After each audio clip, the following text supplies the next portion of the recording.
Hello students, welcome to my YouTube channel creatively grow. তোমরা যারা মাধ্যমিক 2024-এর ছাত্রছাত্রীরা আছো, তোমাদের ভূগোল বিষয়ের ম্যাপ পয়েন্টিং নিয়ে আজকে আমি আলোচনা করব। তোমাদের আমি আমার আগের ভিডিওতেই বলেছিলাম যে তোমাদের কিছু গুরুত্বপূর্ণ ম্যাপ পয়েন্টিং নিয়ে আমি তোমাদের পরীক্ষার আগে আলোচনা করে দেবো, যাতে তোমাদের পরীক্ষার সময় প্রস্তুত হতে সুবিধা হয়। তো তোমাদের যে ম্যাপ পয়েন্টিংগুলো করতে হবে সেগুলো দেখে নেব। আমি আমার আগের ভিডিওতে তোমাদের গুরুত্বপূর্ণ 5 নম্বর, 2 নম্বর ও 3 নম্বরের কি প্রশ্ন তোমরা তৈরি করবে সেগুলো নিয়ে আলোচনা করেছি।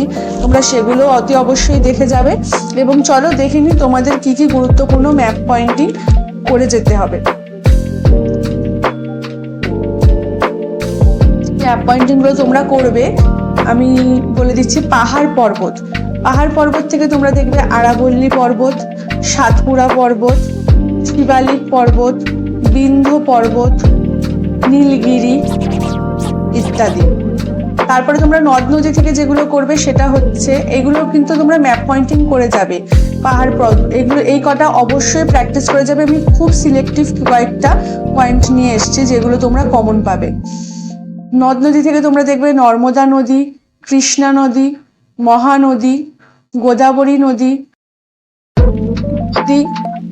এরপরে তোমরা ভূপ্রকৃতিকে যেগুলো পয়েন্ট আউট করে যাবে সেটা হচ্ছে ভারতের অত্যাধিক বৃষ্টিপাতযুক্ত স্থান মৌসিনরাম, একটি ম্যানগ্রোভ অরণ্য অঞ্চল সুন্দরবন, বছরে 2 বার বৃষ্টিপাতযুক্ত অঞ্চল করমণ্ডল উপকূল, ভারতের কৃষ্ণ মৃত্তিকা অঞ্চল গুজরাট, মহারাষ্ট্র, ভারতের একটি লোহিত মৃত্তিকা অঞ্চল, ভারতের একটি লবণাক্ত মৃত্তিকা অঞ্চল সুন্দরবন, ভারতের চিরহরিত অরণ্য অঞ্চল পশ্চিমঘাট পর্বতের পশ্চিম ঢাল।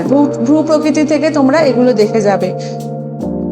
এরপরে তোমরা কৃষি অঞ্চল থেকে কি দেখে যাবে।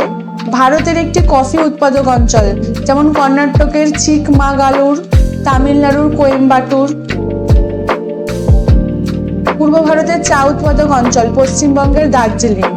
একটি আখ উৎপাদক অঞ্চল, উত্তরপ্রদেশ, মহারাষ্ট্র, কর্ণাটক, যে কোনো একটা আসবে, তার জন্য তোমরা এগুলো দেখে যাবে। পশ্চিম ভারতের একটি মিলেট উৎপাদক অঞ্চল, হরিয়ানা, কর্ণাটক, উত্তরাখণ্ড। শিল্প কেন্দ্র থেকে কি দেখবে ম্যাপ পয়েন্টিং এ, তোমরা কি প্র্যাকটিস করবে। তোমরা কিন্তু এগুলো শুধু দেখে যাবে না, ম্যাপে কিন্তু ইন্ডিয়ান ম্যাপ নিয়ে সেখানে প্র্যাকটিস করে যাবে ভালো করে। ভারতের বৃহত্তম তথ্য প্রযুক্তি শিল্পকেন্দ্র বেঙ্গালুরু, ভারতের বৃহত্তম পেট্রো রসায়ন শিল্পকেন্দ্র জামনগর, পশ্চিম ভারতের একটি কার্পাস বয়ন শিল্পকেন্দ্র মুম্বাই, নাগপুর, আহমেদাবাদ, সুরাট, ভারতের বৃহত্তম জাহাজ নির্মাণ কেন্দ্র বিশাখাপত্তনম, পশ্চিমবঙ্গের একটি তৈল রাসায়নিক শিল্পকেন্দ্র হলদিয়া, পশ্চিমবঙ্গের একটি রেল ইঞ্জিন নির্মাণ কেন্দ্র চিত্তরঞ্জন। এরপরে যে বন্দরগুলো তোমরা দেখবে সেটা হচ্ছে ভারতের শুল্কমুক্ত বা করমুক্ত বন্দর, সেটা হচ্ছে কান্ডালা, ভারতের সর্বোত্তম স্বাভাবিক ও প্রত্যাশ্রয়যুক্ত বন্দর বিশাখাপত্তনম। আর অন্যান্য এগুলো ছাড়াও তোমরা আর কি প্র্যাকটিস করবে সেগুলো দেখে নাও।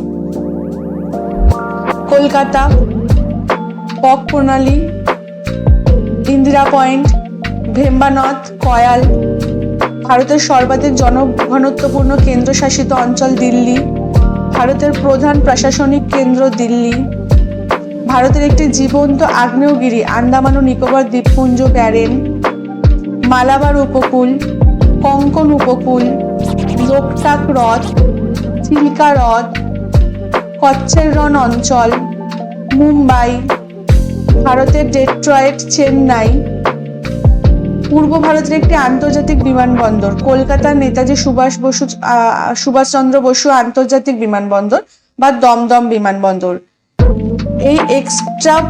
এই অন্যান্য গুরুত্বপূর্ণ পয়েন্টগুলোর মধ্যে এই পয়েন্টগুলো আছে। তোমরা এই পয়েন্টগুলো ইন্ডিয়ার একটা ভারতের ম্যাপে তোমরা অতি অবশ্যই পরীক্ষার আগে ধরে প্র্যাকটিস করে যাবে। তো এই ধরনের পরীক্ষার আগে গুরুত্বপূর্ণ ভিডিও এবং পরীক্ষার পরে তোমাদের কি করতে হবে এই সমস্ত বিষয়ে আমি আরো গুরুত্বপূর্ণ ভিডিও পরবর্তী ভিডিওগুলোতে আনবো। তো তোমরা এর ধরনের ভূগোলের বিষয় এবং এডুকেশন বিষয় ইম্পর্টেন্ট ইনফরমেটিভ ভিডিওগুলোর জন্য আমাদের চ্যানেলটিকে অবশ্যই like, comment and subscribe koro and press the bell icon for the next video notification. Thank you for watching.